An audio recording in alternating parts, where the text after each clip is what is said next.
Hello, and welcome to another vBrownbag. This is vBrownbag US, and speaking is your co-host this evening, Kyle Murley. I am joined by one of our crew members from Latin America, Ariel Sanchez. Ariel, how are you doing tonight? I'm doing awesome. Thank you, Kyle. Awesome. So thanks, Ariel, for jumping in here. And some of you know me out there in V Brown Bag land and on the Twitters. I've been helping out with V Brown Bag crew for a couple of years and on the US show tonight. Who knew there's instructions on how to do this? Been doing it, just making it up every night, at least once a week. So tonight we have one of our V Brown Bag friends here to join us, and we made up a couple of titles while we were waiting. Uh, you can show by raising your hand or voting on the Twitters or in the chat there if you want Brender to talk about any of these other alternate topics. So we'll Bring them on. Yeah, that sounds yeah. great. So if you don't recognize that voice and know who Mr. Brender is, this is Matthew Brender, and he is our presenter this evening. Ariel and I will be fielding questions, and I think Matthew is no slouch on the Twitters, so feel free to reach out. And without further ado, we'll hand it over to Mr. Brender. Thank you, Kyle. Thanks, Ariel. Hi, everyone. I'm Matthew Brender. In a past life, I hung out in the storage array land that EMC really dominated for a long time and worked my way into the virtualization community. Worked on integration testing between ESXi and the predecessors to VNX, just to build some street cred with my people that are still doing that kind of work. But these days, I've kind of done a slightly different twist, and I'm a developer advocate at Intel. Can you see my screen okay? Or did I just kill that? You're You're killing fine? it. You got it back. Killing it. All right, fantastic. What I do in my day job is I play with open source software that is designed to enable people to build better public and private clouds by giving you visibility into the measurements that's available throughout your infrastructure. I want to give everybody a basic background of telemetry and why that's interesting and why anyone should be using that term. But then toward the end, I'm going to give you a twist towards the virtualization admin. So what can you learn from it today using it as an admin without needing to know how to develop on this framework, which is very open. But if you want to be a developer, if you want to get involved from that angle, if you're also learning Go like many others in our crew and external community, then I'll also give you some recommendations there. So I'll give you a couple slides, and I've got a live demo running though, so we can also get right into that. For those that are curious, that Snappy, the snapping terminal, our very happy mascot for Snap, the Open Telemetry Framework. And I work at Intel. I'm not speaking for Intel here, just doing a community thing. That's all that needs to be said about that. But when we're talking about Snap and why telemetry is interesting, you have to take a step back and think about the data center as this huge opportunity to start orchestrating things in a much more intentional way than we've done in the past. And the route we see it in this team, in the software-defined infrastructure team, is through the ability to watch, observe the environment that you're operating within, and collect the right information in the right way, and be able to aggregate that and grok it, and then pass that to something that has some sort of decision engine involved. And then ultimately, you're going to want to act on that, be able to automate and orchestrate workflows that allow you to improve the situation based on what you've decided, which is business logic, and based on what you've watched, which is actually not a decision process yet. It's just simply the ability to collect information. Ultimately, there's a cycle of learning in there, and each of these four categories we could go on about it at length and talk about frameworks in place behind them, and startups that are trying to make money on it, and big companies that are using terms related to it. But when I talk about Snap, we're really just at that first stage of, at Intel, we're in a very strong position to help you see the value of understanding your hardware in a software-defined infrastructure. When we think about all the advances we've made in virtualization and many other changes in the technology stack, they're always powered by the ability to run faster. And running faster comes down to hardware, and it comes down to a lot of design decisions that are stored in these little, generally key value pairs of information that comes all the way down to the CPU or the disk or whatever sort of piece of hardware is underneath all these layers. So when we talk about telemetry, we're talking about all that opportunity to gather information from your architecture and from your system. And when I'm talking about Snap, very intentionally discussing just the telemetry part. We're trying to fill in the bubble and provide a single framework by which you can collect disparate information from all the layers of your architecture, from your hardware architecture to your operating systems, to your hypervisors, to your orchestration engines, to your applications, all in a consistent schema so that it can be stored easily and analyzed downstream so that we can get that watch, decide, act, learn cycle down. You'll see it overlaps just the tiniest bit with analytics, but analytics is a much larger question to tackle. It generally involves storing information persistently and visualizing that and having, so that you're talking about databases, you're talking about web frameworks, you're talking about tools that we want to empower with the right information, but Snap itself is designed to be the lightweight agent that you'll use to gather some of that information. So with that background, before we PowerPoint it any longer, why don't we just take a look at our running Snap instance. So Snap compiles on, is a compiled software. It's written in Go. You don't have to know Go to use it. So you can download the binaries, which is just, all the dependencies of that application wrapped up into a single executable. And I have it running on my laptop right now.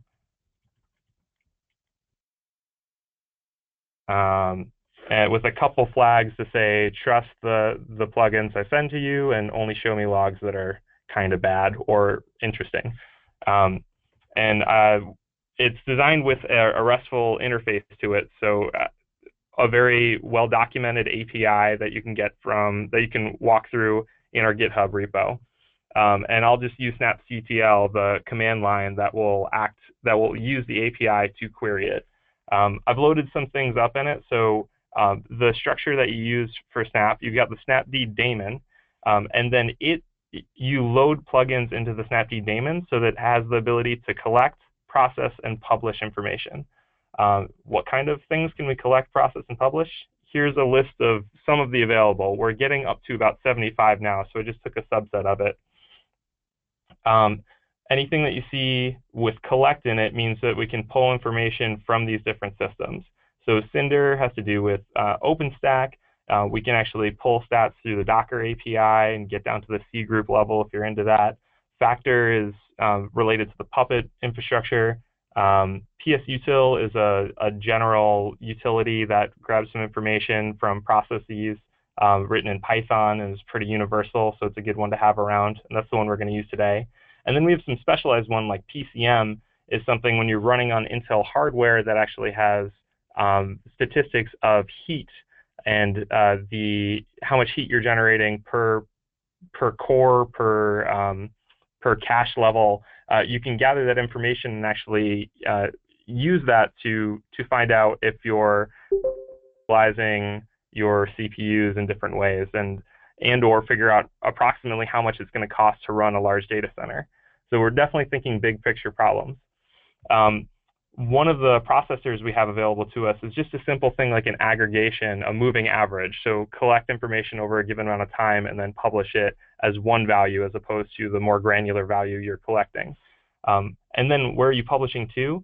We have open source places you can publish to, like Graphite, which is a common one, or you can go to message queues from Kafka. Probably more applicable to the day-to-day life of us is like a MySQL database or HANA or InfluxDB. But you can see there's a great deal of variability here. If I check out what we have loaded, I just have one collector for the PS toolset that's going to give us some information about load, and a ton of other available metrics. And then I've loaded InfluxDB, which is a time series database, open source. I have it running in Docker right now. A ton of layers to shave here when we think about it. But if you stay with me, we can publish to any endpoint, and we can collect from any place. And the way in which you define what you're collecting and where you're publishing it is actually in a task file. So that's the abstraction away from the collection or the actual plugins. The plugins say what you have the ability to collect and publish to and process.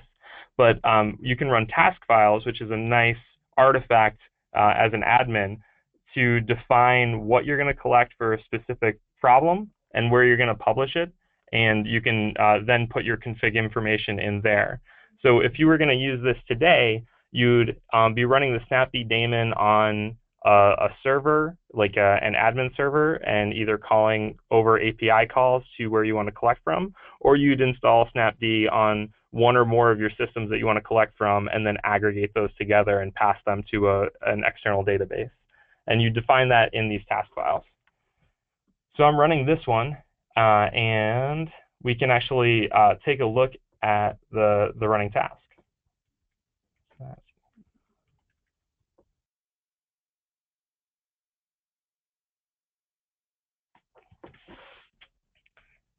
And something that's really interesting about Snap that differs from other metric gathering software is that you can tap into the live data that's streaming through the process without interrupting it, without restarting it or adding some new debug layer. Every one of these processes are easily forked into new places. So if you're publishing something to MySQL and then you also want to go to a file to do something else with it, you can do so without interrupting any of your previously running tasks. They're all orthogonal, separated, and it's a task manifest, that object I'm showing you back here, is a declarative way of saying where do you want things to come from and go to. And what does that look like in practice, though? It gets pretty when you start using it with tools like Grafana. Grafana is an open source project that's grown in popularity in the operations and developer communities because it's a highly customizable dashboard that gets down to some pretty meaty granularity. Right now we're refreshing every 2 seconds, but the data granularity is at 1 second. And this is information coming from PSUtil on this laptop and going over available memory, used memory, free memory, load. What could you collect? That depends on the plugin. And if we look at this, the ability of the plugin to publish information, it's in the metric catalog. Metric. Oops. Cool. While you're typing that in there, we got a question here. I don't want to mess you up. About is there any limit on the number of T's or pipes? As far as I'm thinking, Graham's saying, can you split it out multiple places? Is that right, Graham? Yeah, that's a great question. So I think this makes more sense in diagram. So here's kind of the abstract view of it, that you collect from multiple layers, all through a single snapd instance and multiple plugins. And then you can fork that to one or more destinations. In this example, we're forking that collection, the same information being collected, into 3 different pipelines, if you will. And one of them is being filtered for something, another one's being decorated, so adding further context to it. And the last one is taking the raw information and publishing it right to a database. Now, the database or the file or the message queue, these are just ways of persisting the information. Ultimately, you're going to want to visualize that. You're going to want to analyze that in some more meaningful way. That gets into the analytics side, and that's why we're teaming up and using tools like Grafana to visualize that information. But to answer the question, is there a limit? No. Is there some sort of repercussions for running a ton of things simultaneously? Yes. But for each snapd instance, each of the metrics is cached. And let's say you have 10 tasks that are running and publishing to 2 different places each, so 20 different destinations. If they're collecting the same metric, it's only being gathered once per snapd instance. So it wouldn't matter if you're collecting it yeah, if you're publishing it to 20 different places or just one place, you're only requesting it once from whatever service you're using to request it. And then the publishing are all child processes of that core process. So you're going to be able to do these things in parallel without interrupting each other.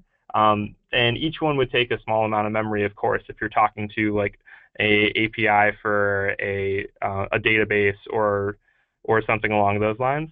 But I've been running tests with about 5 or 6 collection places and up to about 100 metrics, and publishing to 3 or 4 places at once, and it's staying around 30 megabytes as a memory footprint. And we're intentionally keeping that really low because this is supposed to just be like an agent that would be co-located with a rather important application that you want to measure from. So you don't want to, abuse the resources for the wrong thing. Other questions out there? Check with the Twitters here real quick. Think we're I good. don't see any other questions so far. Yep. Cool. So let me dig a little deeper into that abstraction of the collect, process, and publish.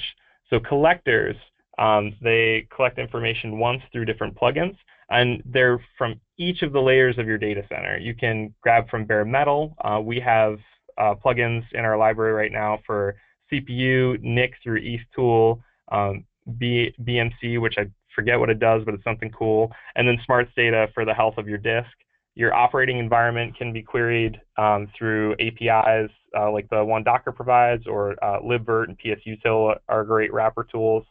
And then you can pull from other like applications that you're running on a box, whether it's part of the OpenStack ecosystem and you're using Ceph for block storage, or proxy service, or a distributed system problem that etcd is using. Each of these can be collected separately, and they're populated into a single namespace. And that's really the magic of it. That list that I was showing you here of the available metrics, the fact that that is all normalized in a queryable way, so that even if I'm collecting from Docker and psutil and HAProxy all simultaneously, they all have the same syntax that's parsable, and I can query subportions of it that says, like, on this server, I want this information at this time, and it allows you to get like very granular without a lot of CPU cycles.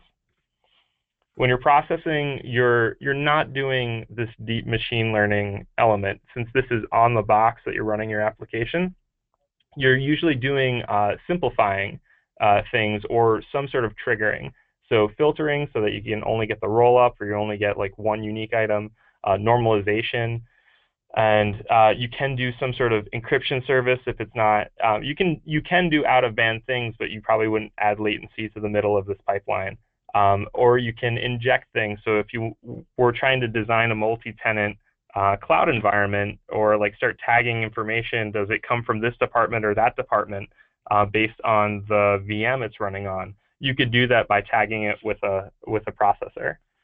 And then these fork into many destinations, and they can go right into some dashboard tools, or they can go to message queues that are all the rage, or just, in the good old days, you just pop it right into a database and query it later and pass it to somebody else. Or there's, if you're just playing around, I don't think anyone's going to do this too much in production, you can just pass things to a file as well. So you can do one or more of these things simultaneously, and there's very limited overhead to doing that at scale. So if you're looking at it like a real use case of what would you be doing and where, I thought through an example with somebody that they run a HAProxy service, so basically a proxy server service that they've containerized. So they have dozens of instances of HAProxy running in Docker containers on top of a Linux distro that you want to pull from, and they're running on Intel architecture, so there's information they want to collect from there. They can then publish that through to their analytics pipeline to do some prediction on their consumption of services, whether they're utilizing it well enough. And then they actually could grab a moving average of it, so just roll that up into lower granularity so that they get a high-level picture in there are two dashboards, a Graphite one for their operations team and a Grafana one that the developers share. And that's collected through InfluxDB like we're doing locally. So it's definitely a bit of a different beast than you may be used to than like pulling up vCenter and clicking around. But there's a lot of potential energy here for us to start doing things in this more scalable software-defined way. And the fact that you have a namespace that allows you to parse this downstream very easily makes for a much nicer way of querying. Punch down to a few things. I mean, that's the major stuff I want you to understand. I don't want to dig too much deeper into any of the sub-special topics, but just to review what we're talking about, it's a very lightweight tool that you would use in a container or on a VM or possibly in other places on bare metal, and use that collectively to gather statistics in a unified way and then publish them to proprietary or to open source tools so that you can see them. And if you're the thing that gets really interesting is that we've thought about the problem of scale because pretty much everything sucks at scale in computing.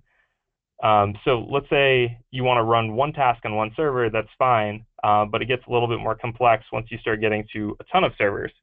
So Snap has a mode that we call tribe. So you set nodes into a tribe, and then when you pass a task to one node, it populates to all the other ones. They're in agreement on what the state they should be in, what tasks they're running, and what plugins they need loaded, and that will propagate throughout effectively a cluster of Snap instances. What's nice about that is you don't have to have additional configuration management changes to your Puppet, Chef, or Ansible configs to manage the state of Snap. It's done by the service itself. So what does that mean for you? It's probably a lot to think about, but when I presented this at the Silicon Valley vMug, I talked about a lot of what ifs. We're early on in this project. We have a lot of developer momentum behind it. But when I think about my virtualization people, I think about the opportunity there is to break out of the V star center of the world and see your data center from a few different angles. So I think about how you could be collecting metrics from VMs that you have access to. You could also use this to thinking through troubleshooting the vCSA if you're in smaller environments. You could pull from the Linux system on there, visualize that in Grafana right on that same server, and that would actually be pretty nice to be able to go look at Grafana real quick to see if something's going wrong with the server if vCenter feels like it's thrown up on you. If we get to the point where this is deployed as a VIB, which it totally could be, you could be aggregating this information from ESXi itself, which could be very interesting to see that alongside your applications and your architecture level statistics. But then you can get up into, we could publish to the places that you're used to going to. I've been looking at VROPS as a place to publish. It is, granularity is at 5 minutes, which is is something we can do, but I'm more interested right now in the ad hoc queries, the time where a couple milliseconds or a second is the right granularity to figure out the problem, and running these when you have an issue and you want to figure that out. If you're one of the admins that are jumping into other ecosystems, we have a bunch of collectors for OpenStack now, and I'm designing some demos of standing up OpenStack and collecting from the different services. And while we don't yet, you could publish to Ceilometer, which is commonly used there, or you can take all of that and bring it into Grafana or Graphite. And then there's a lot of opportunity in the container world. While we're not throwing away all of our VMs, Docker and containers are definitely a thing that are sticking around.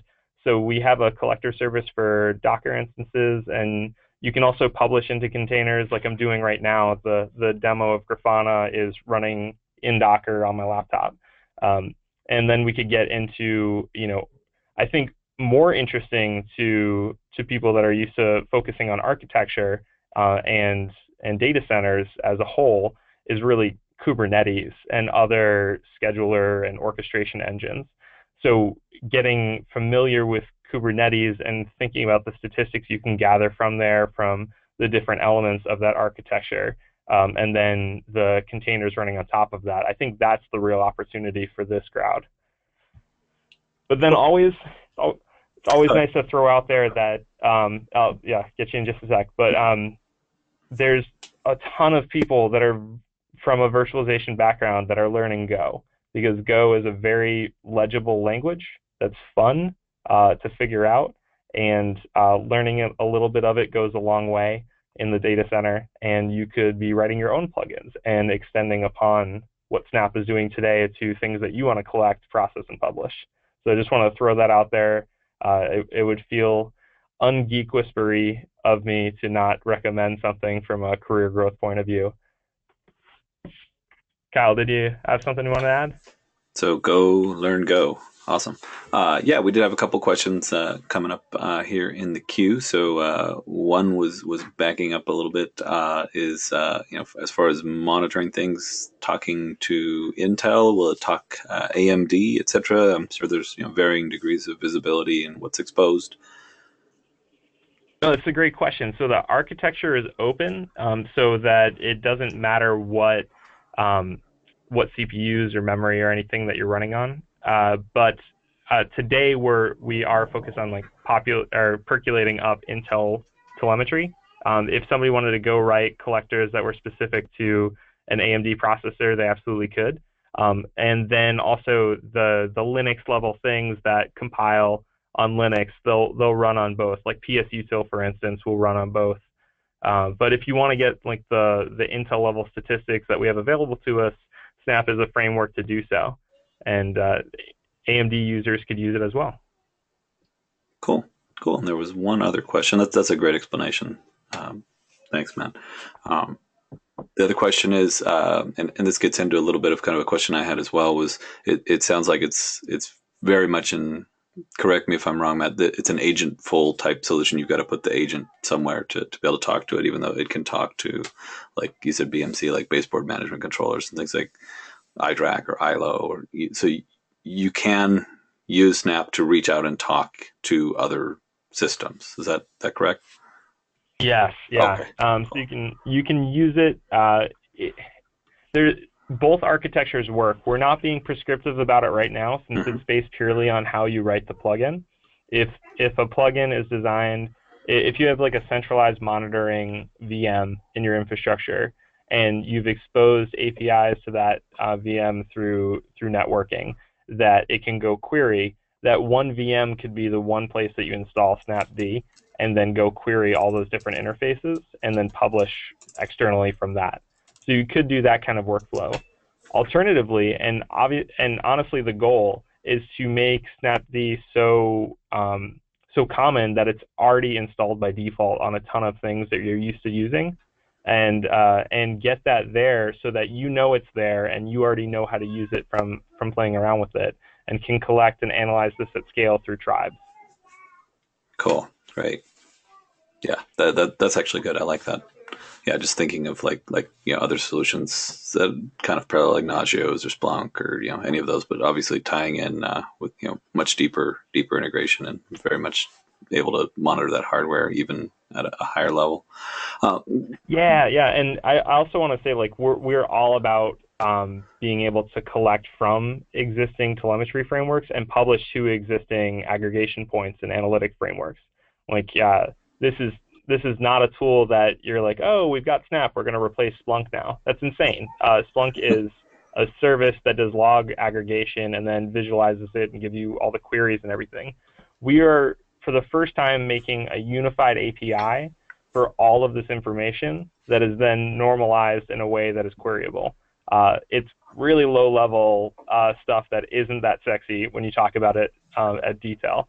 But if you've ever talked to somebody who's felt the pain of trying to aggregate this information in a meaningful way, in a way that's operational at scale, they will look at this and they'll hug us and we've had that reaction at events where people are like, this is exactly the direction we need to be going.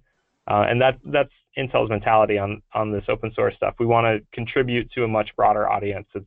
And build something that helps a community solve a problem. And we're focused on cloud computing, which is generally like, how do you solve this at scale? Awesome. Hug dispenser. Go ahead, Arjun. Hug dispenser.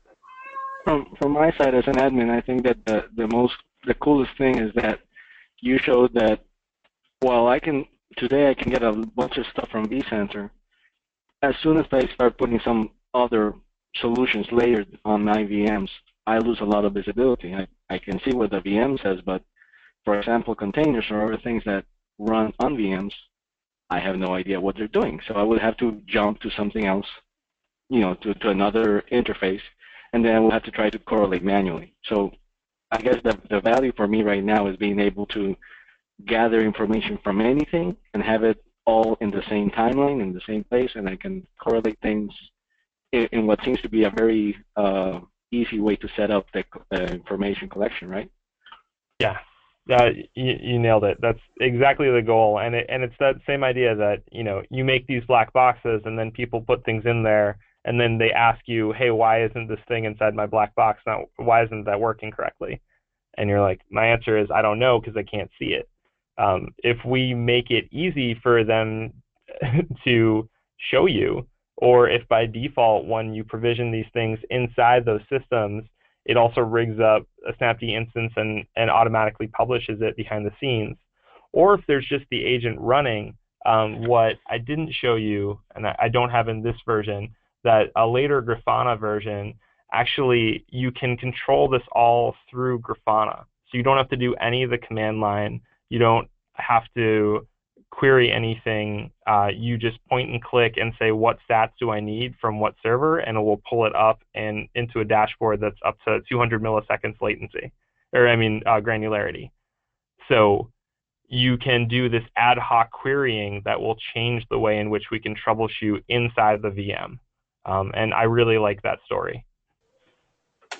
Yeah, it sounds interesting. It goes back a little bit to the question that unifying and bringing it all into one manner in which you can explore what's happening throughout your whole system. And then the question that came in on the chat was, okay, so you're potentially pulling from a vSphere host, EXXI, with if it gets rolled into a vib at some point and get it installed on there, then you need to abstract and correlate that to a higher level to bring some visibility into the actual applications. But if I'm understanding you right, because you're able to do this in a very kind of flat manner where you can explore and see all those relationships actually just kind of being built dynamically. That's pretty cool. Yeah, I mean, I don't know enough about the ESXi file system off the top of my head, but I'm pretty confident there's a way to gather information from multiple layers right from a vib layer install, or based on some other business logic, based on IP addresses, based on something, you could add processors that just do a quick swap and say, oh, if it's in this range, I know it's part of this service because this team owns that, and just add these little labels on top of this so that you get that additional context. So there's a lot of ways that what goes where in your data center, but there hasn't been a systematic way to add that context to your statistics and your metrics. And I think that's a very cool opportunity to think through that in greater detail. So one thing, I just put a question to our audience, and feel free to give us some ideas. But what solutions would everybody love to see adopt Snap agents? Because we can definitely think of ESXi and vCenter. And I don't know, Matt, if you have any idea if anybody's developing Snap agents for VMware solutions, even as a Flame. I'm honestly not sure to date. I've been telling friends about it in the VMware community. There's no one that's publicly committed to it, but there's a lot of opportunity there. So I've been exploring it and seeing what I can do on my own, but I think it's one of those things like if there's demand from the community, I'll put more energy into it. But But right now it's just, I want to just share like that this is a fundamental building block to how we build cloud services. And since we're all on the journey of like having a different approach to the data center, whether you want to call it pets and cattle, or whether you want to just say like, I want my job to be more fun. And guess what's fun? Having the right answer when I'm asked a question. And answers come from having access to information. So it's a long ... but you get to the point of you need to be able to gather these things. It's in our, people expect it from us, and it's been painful. So I'm happy to be part of a team that's trying to make that easier. And if that's valuable to multiple people in particular use cases, like the vCSA instance or ESXi, and you're trying to figure out the tenancy and or organizational tagging of things, I'll go write the plugin and do that. I'll work on that tomorrow if I know somebody needs that and would use that. But right now it's a lot of, sharing. Like, here's a problem that you may not even know we're able to solve. All right. Now we did a question. Sorry, Kyle. I'll just say Wayne Ball's question, which was, is this geared only to Unix or Unix, Linux operating systems, or are there agents available for Windows today? That is a great question. Today there are not. There is no reason it couldn't. It's one of the times, like, while I said you don't have to be a developer to use Snap, it does help to know it's written in Go, and Go cross-compiles pretty easily. It changes some pathway variables, and we're still doing some testing to make sure the snapd daemon, or that was redundant, but snapd runs on Windows as well as the plugins themselves, because they would need to be refactored to get the same information out of it. So the short answer is not yet. The longer answer is it definitely will, and there's a pathway to get there, and we're working on that right now.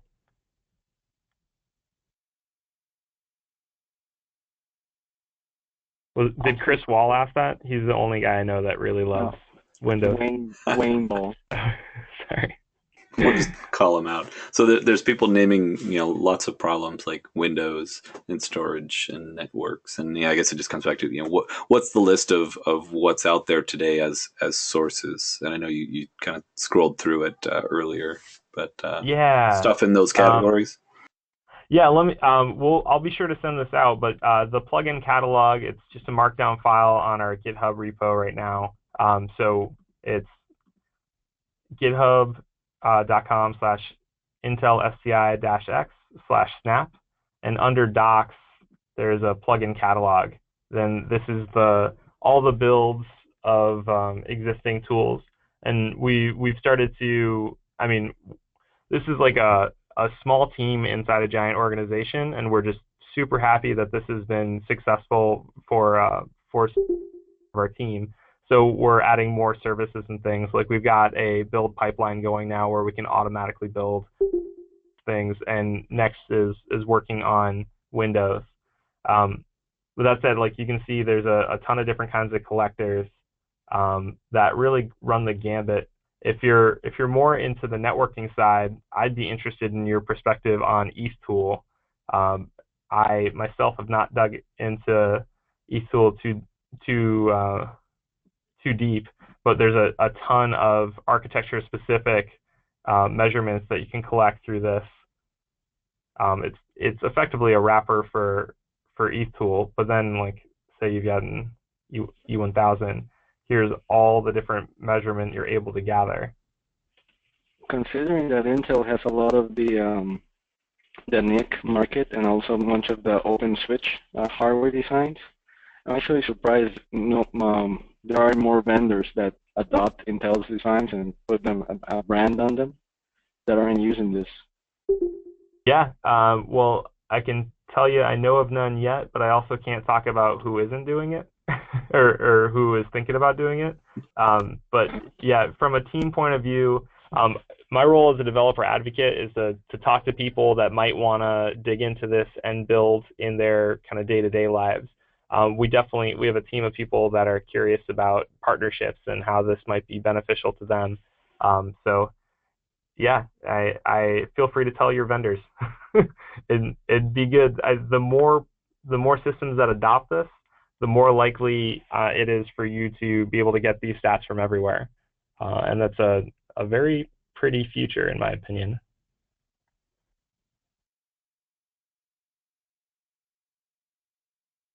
Cool. Very cool stuff. So we'll have those links in the blog post and potentially some of the presentation here, whatever we can pull out and share.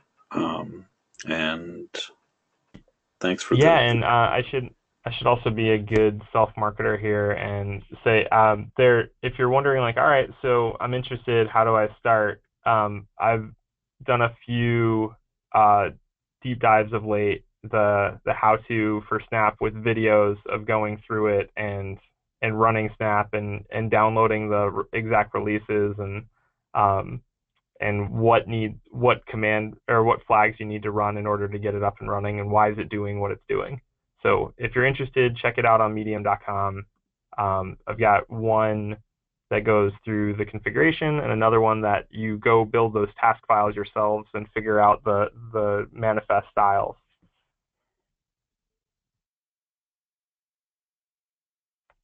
Some stuff. Yeah. All right. Well, thanks so much, everyone.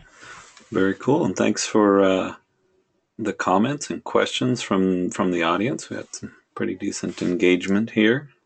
Thank you to everyone for chiming in here. And we just have to, PSA that you can just blame Graham universally. So he's the guy that does all those the network and the storage and all those things. So if you're that person, or you know who that person is, maybe help them out.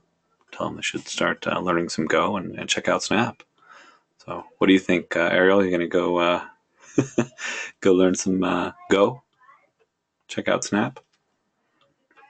Definitely. I mean, the one thing I'm seeing, like for example, Graham saying, I have this role where I'm doing network, I'm doing virtualization, I'm doing the applications.